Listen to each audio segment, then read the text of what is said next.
Welcome once again to Lehto's Law. Here's Steve Lehto. Zach sent me a note and said, Steve, a story you've talked about has been updated and it actually is getting pretty interesting, and this is cool. It's always good when you see somebody who figures out a way to fix a problem in their own special way, and they're not going to sit around and wait for the government to solve their problems for them. So this is from CBSNews.com. The squatter hunter takes aim at illegal tenants across California. Joy Benedict wrote this, and the man we're talking about has taken matters into his own hands when it comes to squatters, using his own experience with the illegal tenants to help homeowners across the state of California. He's been nicknamed the squatter hunter, and he gives squatters a taste of their own medicine as he looks to drive them out of the homes they've taken over without any real threat of legal consequence. He says, all I'm doing is becoming a squatter and flipping the process on them. I figure if they could take a house, I could take a house. And that's unfortunately what people are driven to. Because let's suppose you own a property and you're putting it on the market to sell it. You've moved out, you're preparing it, and your realtor comes by one day and goes, somebody's living in your house.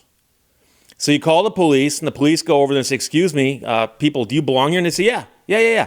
We met a guy off the internet, and he gave us a lease. See? And they present the police with a lease. The police go, well, they got a lease. Just go to court. Well, by the time you go to court, these people have got 3-4 months of free rent, if not more, depending on what state you're in. And right when they're about to lose the case, they disappear in the middle of the night. And by the way, they trashed the house.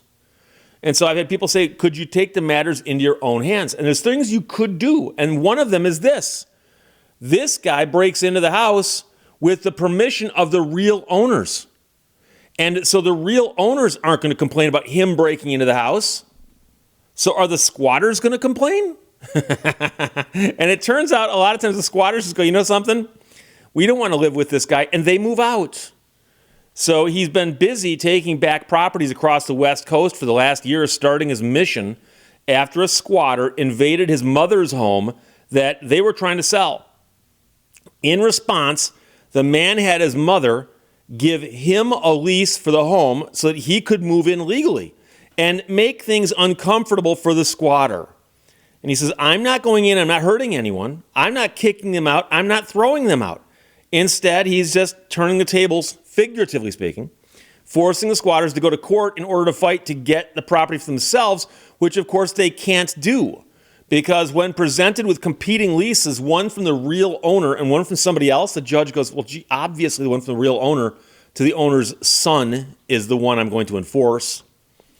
Since posting his first video on YouTube more than a year ago, the man's been able to do it more than a dozen times. The guy's my hero. He's absolutely my hero. He makes his way into the homes occupied by squatters, squatting alongside them until he can force them to leave. He brings cameras recording every moment as he creates as many minor nuisances as he can until they get fed up with him. And see, here's the thing. He's legally there. So if they leave for the day, he can haul their stuff out in the front lawn and leave it there. He didn't steal it. He just put it on the front lawn. It's right there. You want it? It's right there. He says the issue is not isolated to California. And believe it or not, the United Nations estimates there might be as many as 1 billion squatters worldwide. I'd be curious about that, but I suspect there are countries where the property records aren't kept so accurately. So as he continues to fight on his own terms, he's pushing for lawmakers to make things more official. Squatters' laws never were intended for residential properties. They were never intended to support breaking into someone's house. And there are some states, I've read recently about some states that are passing laws, I think Georgia and Florida might be looking at this, about passing laws where if you make the allegation that someone is living in your property illegally, they will expedite the legal process. Because I can tell you right now, if you have me file a lawsuit, Oakland County Circuit Court, Michigan, how long is it going to take to get to trial? Months to years, depending what type of case it is. And if you mean by actual get a jury trial, yeah, it's going to be quite some time. And you don't want to leave your house in someone else's possession for a year while you're waiting to go to trial. So they need to have an expedited docket, or what they sometimes call a rocket docket, where they say, oh, this is simply a squatting allegation. This is easy. The parties who are in this case can come into court on Monday, and meanwhile, the court will send a clerk down to the Register of Deeds to see who really owns the property. And if you want to overcome that, if you want to say, no, even though the plaintiff says he owns the property, I still have a right to be there, you better have something really convincing. And the funny part is that people will show up with leases that they may have been ripped off. They may have been, okay? So you're looking for a house to rent. You're poking around Facebook Marketplace because you know how accurate that is, and honest too. And so on Facebook Marketplace, you see a photograph of a house, and it goes, house for rent, $1,000 a month. You go, that's not bad for that area, $1,000 a month. I didn't say where the area is, right? Could be in a swamp. And so you call, is this still available? The guy goes, yeah, it is. I'll meet you out there. So you go out and you look at the house. The guy's got keys. He lets you in. You walk to the house. It's empty. The guy goes, yeah, I bought it as an investment, and I'm going to be, I was thinking about selling it, but I thought, in this market, I'll wait. I'll just rent it out. You want a 1-year lease? Here you go. Give me security deposit, first month, last month, that kind of thing. And you hand that guy the cash, and he disappears. Oh, and he gave you the keys, though. So when the police show up and go, you don't belong here, get out. There are some people who go, but Steve, don't you feel sorry for the people who fell for that scam? There are times in this world where I feel sorry for people who got ripped off, but not to the extent that it overcomes the sorrow I feel for the people who are really getting ripped off. Because you and I both know that the person who moved into that house with the bad lease is out a couple $1,000s. And when this person gets ejected, the true owner of the home is going to be out more than that, way more than that.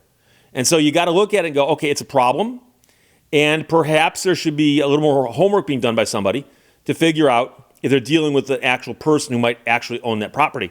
And this problem does occur more in areas where there are a lot of vacant homes on the market.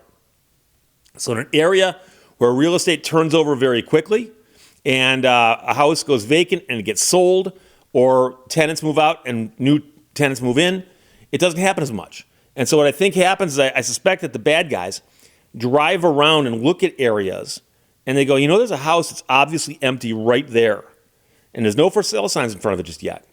So we can do that little scam we do where we run the ad on Facebook Marketplace.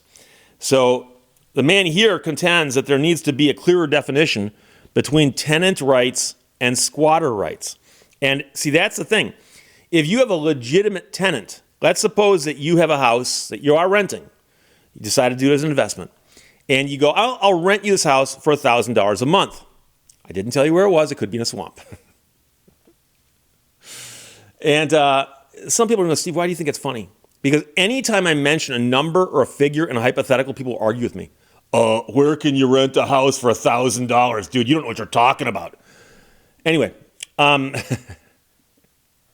let's say you are a legitimate landlord. You own a house as an investment, and you rent it out for $1,000 a month. You give somebody a 1-year lease, and they're paying their rent on time. And then one day you decide on a whim just to kick them out. So you show up one day, you knock on the door, and go, excuse me, I've changed my mind. Get out. You've got a lease. Lease is a contract enforceable by the courts. And so you do have tenant rights then. Now, if you go to court and the judge asks the landlord, why do you want this person kicked out? If they go, well, he hasn't paid rent in 6 months. If that's true, well then, yeah, out. You didn't pay rent. There's still going to be a little time frame there, but out. But if the guy goes, oh, I just changed my mind. My girlfriend needs a house, so I'm ousting this guy to move my girlfriend in. Have you seen her? She's hot. There's certain things you can and cannot do as a landlord. But if there's a written contract in place, so yeah, you go into court, you hold a contract, Your Honor, I've got a lease that says I can be there. So there are legitimate landlord-tenant squabbles that take place in court. But when somebody makes the allegation that this person is squatting illegally, that could either be they moved in on their own and just claimed the house for their own. Believe it or not, there's people out there who think you can do that. Or the other one is where somebody moved into a house because someone told them, I can rent you this house. Well, the fact that you are being mulcted, it's a real word, look it up, doesn't mean that the landlord doesn't have the same rights, or the owner doesn't have, it's still their house. Okay, so think of it this way. If I was out walking around one day and I saw a pretty field and I said, I'm going to sit on this pretty field here and have a picnic. And me and 25 of my drinking buddies are having a picnic, and you look at your front yard and go, what are these yahoos doing in my front yard? And you walk out and you, excuse me, sir, and I'm so drunk I can barely speak, but I go, yes? And you go, why are you in my front yard? And I go, oh, I just saw a beautiful patch of grass here. Looked like a great place for a picnic. We've already set up our blankets. We got a bonfire going right there in the middle of that rose garden. The kids are already doing a 3-legged race. We've got gunny sacks set up for the sack race. You can't kick us off your lawn. Yes, you can. So feel as sorry for you as you want for the people who paid the money and got the lease and moved into a home where they're being scammed. They're being scammed. That's one victim, okay? If you let them stay against the rights of the owner, that's 2 victims. You're creating another victim, and the legal system does that. So they need to have an expedited process to get these people up. Meanwhile, this man is my hero. He says it needs to be separated out to where squatting. They have criminal tenants. They can serve civil process and move this process along faster. So until then, he plans to continue helping as many homeowners as he can, pushing out those who don't belong. And see, the story originally, when I heard it, when he did this for his mother, I thought, there's a good son. There's a good son. And he did it for his mother. And apparently, other people contacted him and said, look, dude, can you do that for us? We'll pay you. And here's the thing. Many people would have time to do this because they've got jobs to go to. They've got other things to do with their lives. And so if this guy's making money doing this, it's the perfect solution because he's the perfect guy to do it. And if he has the time and the inclination to do it, it gets good results. And you got to admit, this is one of those things where you're looking at it going, he's like the hero we need right now. He is the squatter hunter. He takes aim at illegal tenants across California. I'm surprised they haven't turned this into a reality show on Fox yet. But CBSNews.com ran the story. Joy Benedict wrote it. And Zach sent it to me. Thanks a lot. Questions or comments, put them below. Let's talk to you later. Bye-bye. Thank you for watching Lehto's Law.